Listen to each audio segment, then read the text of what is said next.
High সবাইকে, welcome back to my channel. কেমন আছো তোমরা সবাই? আশা করি সবাই খুব ভালো আছো। তো আজ আমরা একটু বেরিয়ে পড়লাম, গণেশ ঠাকুর অর্ডার দিতে যাচ্ছি। বিকেলের সময়টা দেখতেই পাচ্ছ, ওয়েদারটাও খুব সুন্দর, একদম সুন্দর সুন্দর ওয়েদার, সেরকম গরমও নেই। তো ভাবলাম যে প্রথমে গণেশ ঠাকুর অর্ডার না দিয়ে চলে যাই একটু ভূতনাথে আমরা কোনো প্ল্যান করে বেরাইনি, আমরা গণেশ ঠাকুরই অর্ডার দিতে বেরিয়েছিলাম, কিন্তু কী জানি না মন চাইলো যে ভূতনাথ ঘুরে আসি। তো চলে এসেছি ভূতনাথ বাবা মন্দিরে। তোমার মেয়েকে দেখছো, মাথায় টিপ পড়ছে। আমার মেয়ে ভাবছে যে কী করছে রে ভাই আমার সাথে।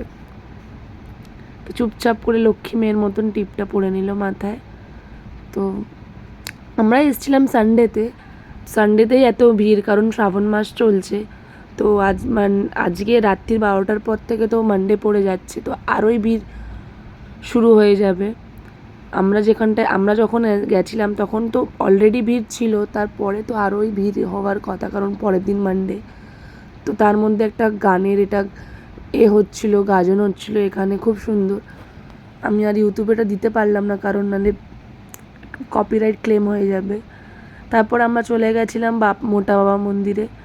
এখানে মোটা বাবাকে সাজানো হচ্ছে সুন্দর করে। তারপর ভালো করে পুজো দিয়ে বেরিয়ে পড়লাম মেন আসল গণেশ ঠাকুর অর্ডার দিতে চলে এসেছি। তো গণেশ ঠাকুর অর্ডার দেওয়া আমাদের কমপ্লিট হয়ে গেল। তো বেরিয়ে পড়লাম ওখান থেকে। এবার বেরিয়ে আমরা চলে যাচ্ছি জেঠি শাশুড়ির বাড়ি বেহালা। মা আর বাবা অলরেডি ওরা চলে গেছে, ওরা বাড়ি থেকেই বেরিয়ে গেছে, আর আমরা এখন যাচ্ছি। তার মধ্যে রাস্তায় বৃষ্টি পড়ে গেছিলো দেখতেই পাচ্ছ। আমার মেয়েকে আমার হেলমেটটা খুলে দিয়ে দিয়েছি। তারপর জেঠির বাড়ি যাওয়ার জন্য আমরা কটা খাবার কিনে নিলাম রাস্তা থেকে। তো দেখতেই পাচ্ছ আমাদের আসল মেম্বার ডোরা।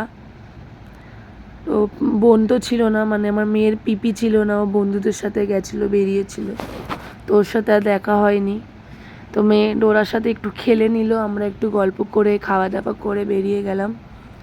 তো যেহেতু বৃষ্টি পড়ছিল, যখন তখন বৃষ্টি হচ্ছিল, তো মেয়েকে মা বাবাদের সাথে পাঠিয়ে দিয়েছি, আর আমরা বাইকে করে চলে এসেছি। বাস আজকের ব্লগটা এখানে।